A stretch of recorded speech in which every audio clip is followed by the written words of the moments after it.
우리에게 주시는 하나님의 말씀 마가복음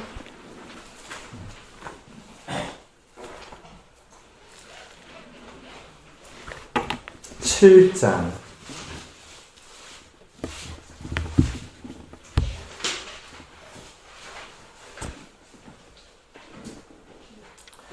마가복음 7장 24절부터 30절까지 제가 한 절 읽고 여러분들이 한 절씩 읽으면서 교도하도록 하겠습니다. 30절까지 읽겠습니다. 예수께서 일어나서 거기를 떠나 두로 지방으로 가서 한 집에 들어가 아무도 모르게 하시려 하나 숨길 수 없더라. 이에 들어 귀신 들린 어린 딸을 둔 하시다가 예수의 소문을 듣고 곧 와서 그가 자에 엎드리니 그 여자는 헬라인이요 수로보니게 족속이라 자기 딸에게서 귀신 쫓아내 주시기를 간구하거늘 예수께서 이르시되 자녀로 먼저 뱀을 먹게 하시니 자녀의 떡을 취하여 개들에게 던지기 마땅치 아니하니라. 여자가 대답하여 이르되 주여 올소이다마는 상 아래 개들도 아이들이 먹던 부스러기를 먹나이다. 예수께서 이르시되 이 말을 하였으니 돌아가라 귀신이 내 편에서 나가면 하시네. 함께 있습니다. 여자가 집에 돌아가 본즉 아이가 침상에 누웠고 귀신이 나갔더라. 아멘. 우리가 계속해서 주일 오후 예배에 마가복음 말씀을 함께 묵상하고 있는데요. 오늘 24절 보니까 예수께서 일어나서 거기를 떠났다라고 이야기합니다. 이 거기는 앞서 바리새인과 서기관들과 논쟁이 있었죠. 사람이 손을 씻지도 않고 음식을 먹으며 부정해서 어떻게 하냐. 제자들이 음식 먹는 것을 열심히 지켜보다가 시비를 걸면서 정죄한 겁니다. 근데 우리가 마가복음을 통해서 계속 보아왔던 것처럼 이미 바리새인과 서기관들의 마음은 꼬여 있었습니다. 그러니까 꼬여 있는 가운데 예수님의 그 무엇도 마음을 열고 호의적으로 배우려고 하거나 깨달으려고 하지 않았던 것인데요. 안타깝죠. 사람은 좀 이런 존재입니다. 마음이 잘 준비가 되어지고 기경되어 있는 밭에는 말씀의 씨앗이 뿌려지면 30배, 60배, 100배, 100배, 60배, 30배의 열매가 맺혀지는 역사들이 있습니다. 근데 꼬여서 무엇인가를 보면요. 그거 있잖아요. 미운 놈 아무리 앞에서 애교 부려도 좋게 보이지 않을 때가 있는 것처럼 마음이 꼬이니까 예수님의 가르침을 온전히 듣지를 못합니다. 바리새인과 서기관들이 정말 안타까운 것이 예루살렘에서부터 갈릴리, 게네사렛 지역까지 왔는데요. 사실은 예루살렘에서 사역하고 머물고 살아가던 바리새인들이 갈릴리 지역까지 올 이유가 없는 겁니다. 제가 사역하다가 이제 나 창원으로 가야겠다. 그러니까 뭐 주변에서 미쳤냐 뭐 이러기도 하고요. 또 창원에 가서 그 시골에서 뭘 하려고 그러냐. 근데 우리 창원에서 사시는 성도님들은 아실 겁니다. 우리가 살아가는 이곳이 시골입니까? 아마 대한민국 어느 도시를 가도 창원만큼 길이 잘 놓여있고 어떤 면에서는 굉장히 어색할 정도의 계획이 잘 되어 있는 도시는 없을 거예요. 얼마 전에 같이 동역하던 목사님이 창원에 오셔가지고요. 제가 잠깐 이 창원시 전체를 좀 소개하면서 설명을 드렸습니다. 목사님 또 깜짝 놀라는 거예요. 어느 지역에 갔더니 2층 주택만 쫙 펼쳐져 있는 거죠. 그러다가 또 어떤 지역에 갔더니 상가가 계속 모여 있는 거죠. 아니 어떻게 뭐 주택 사이에 상가가 있는 것도 아니고 상가 사이에 주택이 있는 것도 아니고 어떻게 이렇게 딱딱 나뉘어져 있냐고. 그래서 제가 대답을 했어요. 우리는 계획 도시라고.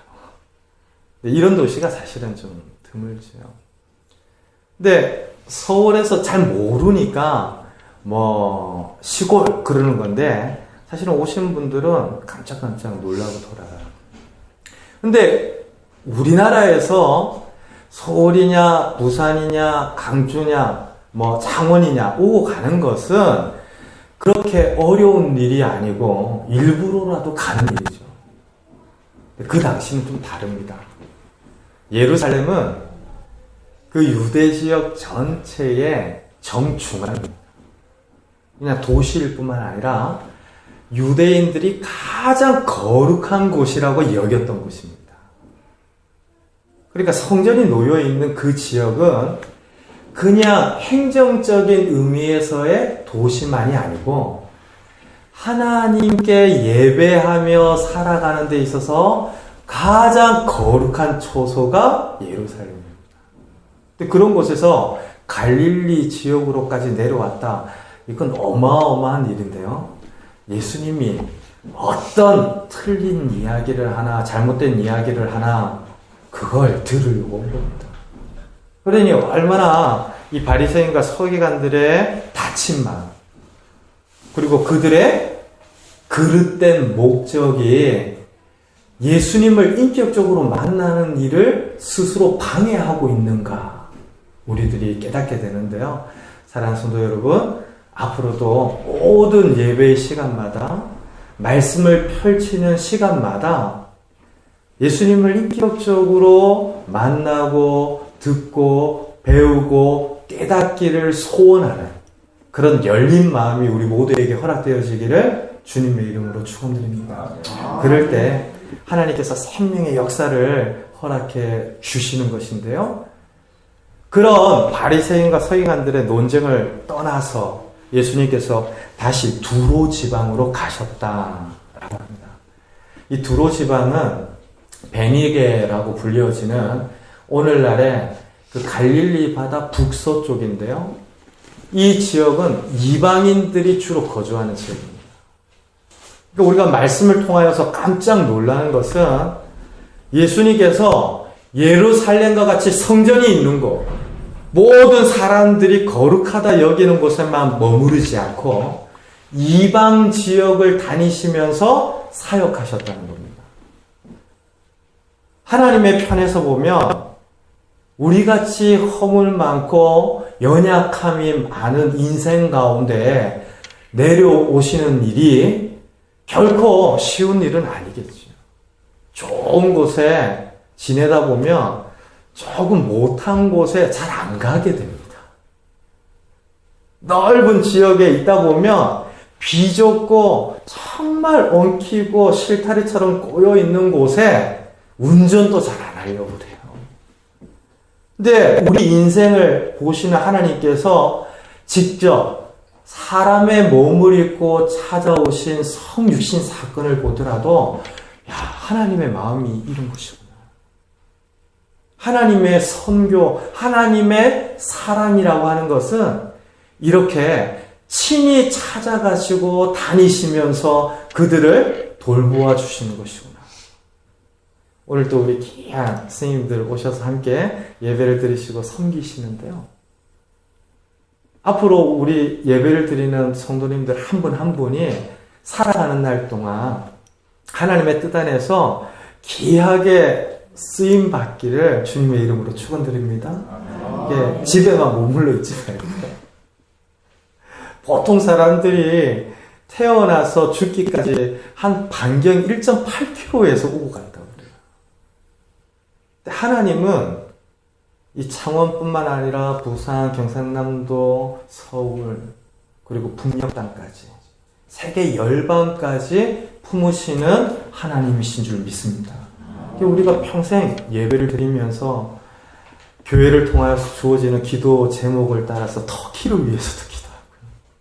태국을 위해서도 기도하고 그러면서 하나님의 크신 지경을 따라서 우리 인생의 여정들을 함께 동행하며 신앙생활을 하는 것인데요. 예수님께서 그렇게 이방 지역까지 찾아가셔서 섬기셨습니다. 그러니까 오늘날 교회가 조금 안타깝고 걱정되는 면들이 그런 거예요. 한때 절박하고 간절하여서 주님의 은혜를 위하여 기도하던 때가 있었습니다. 근데 그 은혜를 받아서 많이 풍요로워졌죠. 우리 사회가 전후에 복구가 되어지는 과정들이 한강의 기적이다라고 할 정도였고, 오늘날 제3세계가 제일 부러워할 만한 급격한 성장을 이루었습니다. 세상 사람들이 뭐라고 해도 믿는 자들은 이 짧은 시간에 큰 은혜를 누리는 일들이 하나님의 도우심이었다. 그렇게 믿으시죠? 네. 근데 이것을 풍요와 번영으로 알고 이방 지역을 다니지 않는다. 예수님과 같이 낮고 천한 곳에 도움을 베풀기 위하여 동행하지 않는다. 그래서 여기가 좋사오니 우리가 누리고 있는 풍요와 번영 위에 성체를 쌓는다.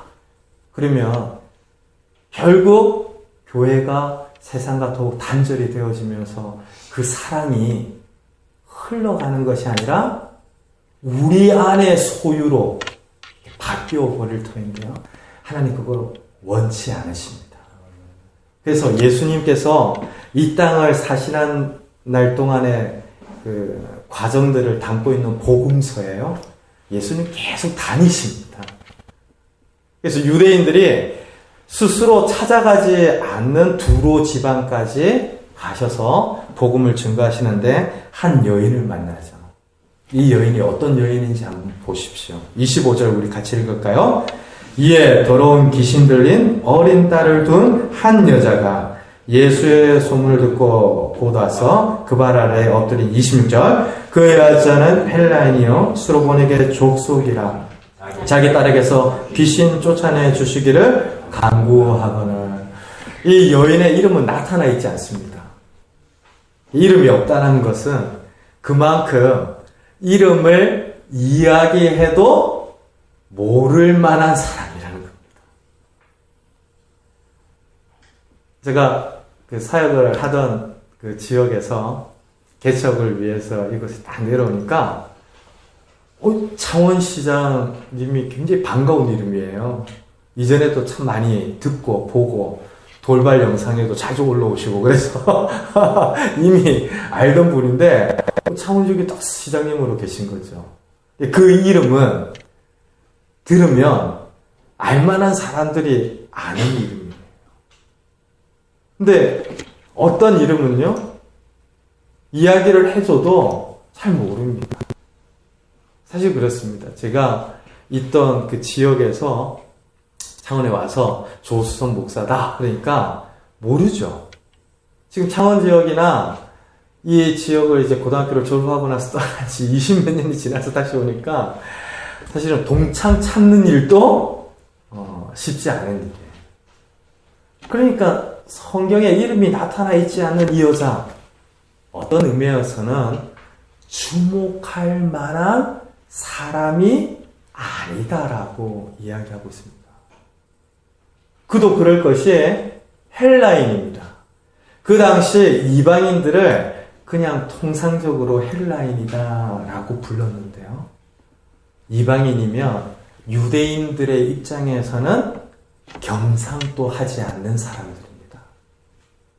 그러니까 앞에 손을 씻지 않고 음식을 먹었다라고 부정탄다라고 했으니까 이방인들과 함께 겸상을 한다 그러면 부정타는 거죠.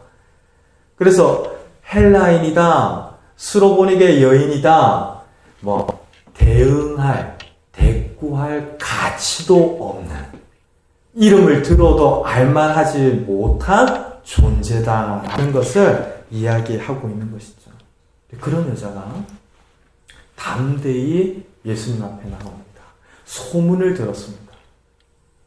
아무리 많이 배우고 공부를 하고 제자 훈련 코스를 마쳐도 어떤 필요들이 있을 때 주님께서 해결해 주실 수 있다라고 하는 믿음을 가지고 기도하지 않는 그런 많은 경우들을 종종 보는데요. 이 여자는 소문만 듣고 나왔어요. 그래서 간청하기 시작합니다. 자기의 딸이 귀신이 들렸는데 도와달라고 간구하는 것이죠. 오늘 우리가 읽었던 한글 성경에는 잘 나타나지 않지만요. 이 간구하다라고 하는 이 동사가 미완료 과거 시제라고 헬라어에서는 계속 끝나지 않은 어떤 동작들이 이루어질 때 이 시제를 씁니다. 사실은 전에도 한번 말씀드렸지만 우리 한국어도 정말 뛰어나고 아름다운 언어인데요. 사실은 그 당시에 로마를 중심으로 해서 많은 사람들에게 알려지기 위해 쓰여졌던 이 헬라어는 좀 시제라고 하는 것이, 시상이라고 하는 것이 까다롭습니다. 그래서 이 일들이 단 한 번 이루어졌느냐 아니면 계속 반복이 되었느냐 이걸 굉장히 정확하게 따집니다. 그러니까 예수님 앞에 간구했다라고 하는 이 기도한 거죠. 간청한 겁니다. 매달린 겁니다. 근데 이걸 한 번만 한 것이 아니라 정말 계속해서 간청하고 간절하게 구하였다라고 하는 것을 성경이 우리들에게 이야기하고 있는데요. 예수님 참 냉정하게 거절을 하셨습니다. 사랑하는 성도 여러분, 예수님께서 냉정하게 거절하셨다고 그러니까 좀 놀랍죠? 저와 여러분들은 거절받지 않고 우리 주님께서 다 받아주셨습니다. 할렐루야. 네, 다 품어주셨습니다. 근데 사실은 이 여자에게 하신 말씀이 조금 냉정하다라고 할 수 있는 것인데요. 한번 보십시오. 27절입니다. 같이 읽을까요? 예수께서 이르시되 자녀로 먼저 배불리 먹게 할지니 자녀의 떡을 취하여 개들에게 던짐이 마땅치 아니하니라. 지금 자녀에게 내가 음식을 줘야 하는데 개 같은, 죄송합니다. 개들 같은 너에게 떡을 줄 수 없다 이야기한 거예요. 그러니까 주목할 만한 이름도 없고 헬라인이라고 이야기되어지는 이방인이고 정말 귀신에게 사로잡힌 딸의 어머니이고 아무런 어떤 칭찬할 만한 조건과 자격이 없는 여인을 예수님께서 불쌍히 여기실 법도 한데 개들이다. 내가 떡을 줄 수 없다. 거절하신 겁니다. 사랑하는 성도 여러분, 반드시 기억하시길 바랍니다. 눈 내리는 날에 소나무가 진짜 푸르구나라는 것을 압니다. 비 내리는 날에 진짜 하늘이 이렇게 캄캄하게 덮여질 수도 있구나라는 것을 알죠. 그런 날이 아니면 가을 하늘처럼 맑은 날만 내 인생의 날인 줄 알아요. 이런 날도 있고 저런 날도 있으면서 진면목이 드러나는 것이 저와 여러분들의 인생인데요. 우리가 참 살면서 계속해서 배우는 것이죠. 예수님께서 이렇게 냉정하게 거절하신 데에는 목적이 있습니다. 지금 이 여인에게서 무엇인가를 확인해내고 싶으신 거예요. 얼마든지 yes라고 응답하시는 경우들도 있습니다. 그런데 때론 기다려라. 때론 안 된다라고 응답하실 때도 있습니다. 그럴 때 우리는 내가 원하는 바와 다르지만 그런 하나님의 응답을 수납할 수 있습니다. 받아들일 수 있습니다. 그래요. 나는 참 속상한데 하나님의 뜻이군요. 지금 이 여자에게 냉정하게 거절하시는데도 예수님의 뜻이 있었습니다.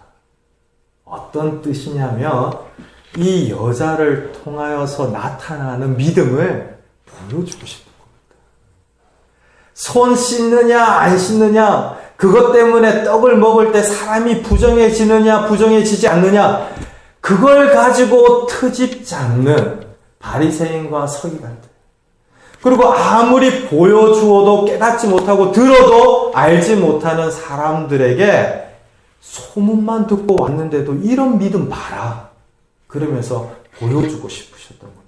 그 여자의 대답을 한번 보십시오. 28절인데요. 같이 있습니다.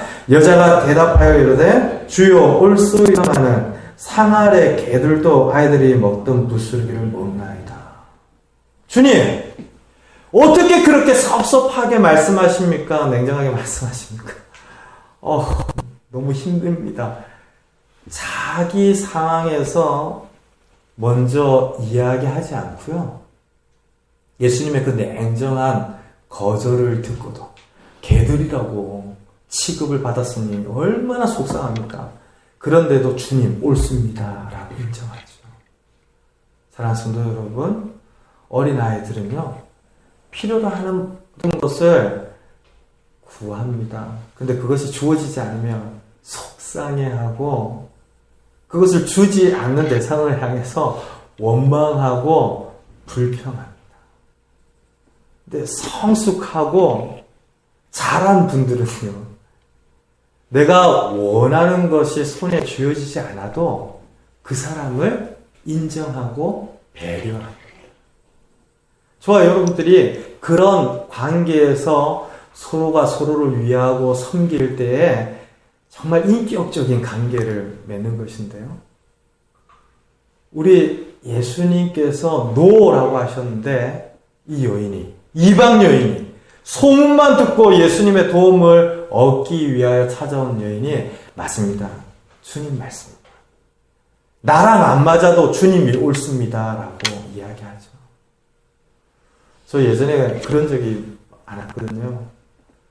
기도했는데 응답이 즉시 이루어지지 않으며 하나님이 틀리셨습니다. 이렇게 이야기를 했던 적이 있었어요. 근데 제가 저만 그런 줄 알았는데 많은 성도님들과 이야기를 하고 청년들을 가르치고 하다 보니까 비슷한 생각을 참 많이들 하셨더라고요. 나는 이게 맞는데 하나님이 수성아 그거 아니야 라고 이야기를 하셨을 때 마음이 너무 어려워서 시험에 든 적이 있어요. 이런 분들이 있더라고요. 사람이 그런 소원들이 있고 정말 그런 바램들이 있기 때문에 하나님께서 오래 참으시고 붙들어 주시는 것인지 모르겠어요. 근데 지금 이 여인은 자기가 그렇게 간구하고 간청하고 아직도 기도하고 있는 그 일이 냉정하게 거절되었을 때 주님 맞습니다. 옳습니다.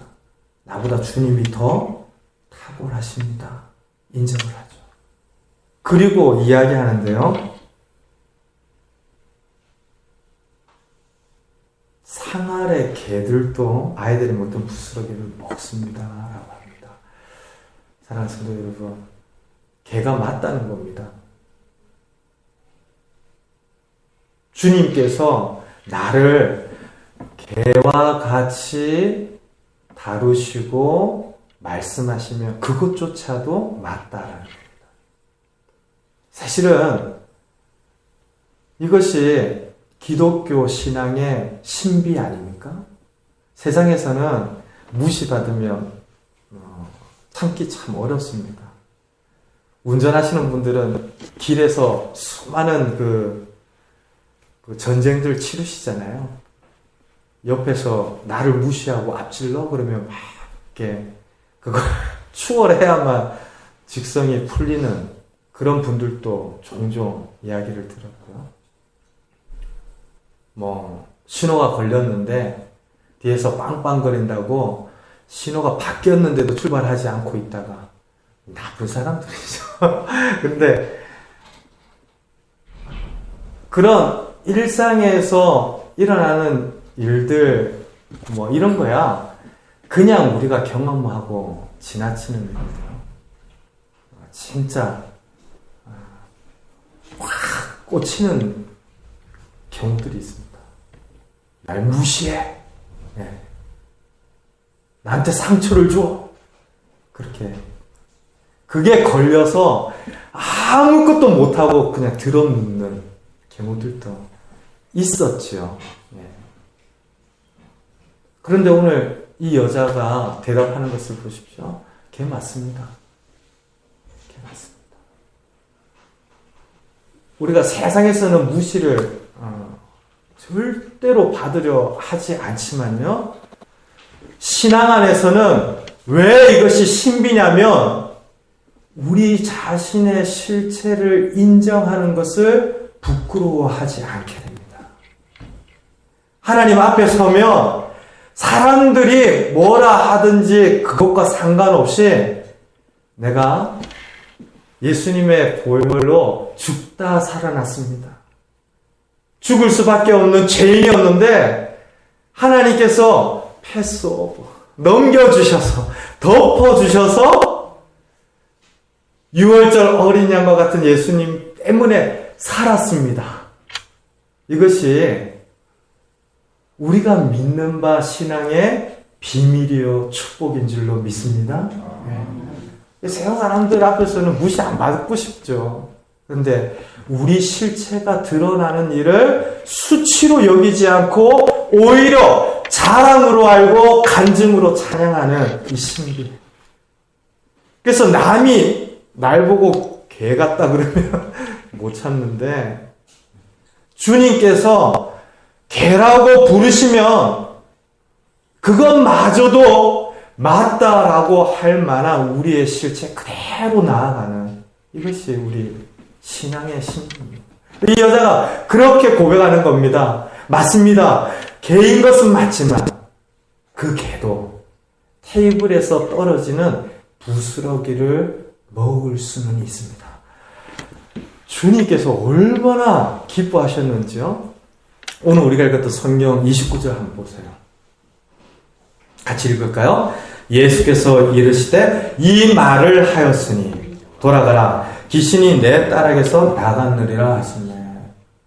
이 말을 하였으니 라고 그 여인의 고백과 믿음을 근거로 주님께서 은혜를 베푸십니다. 사랑하는 성도 여러분, 우리가 은혜를 받은 것은 믿음을 가졌기 때문에 받게 된 것은 아닙니다. 하지만 예수 그리스도를 믿으면서 값없이 어떤 자기가 조건이 아니라 정말 하나님의 약속 안에서 믿음으로 큰 은혜를 누린 것인데요.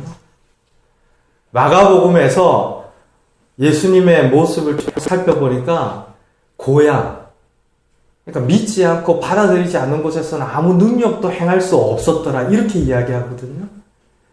근데 두 지방에서 이름도 나타나지 않는 이방 여인, 그 믿음의 고백을 주님께서 기뻐하시면서 너가 이 말을 하였으니.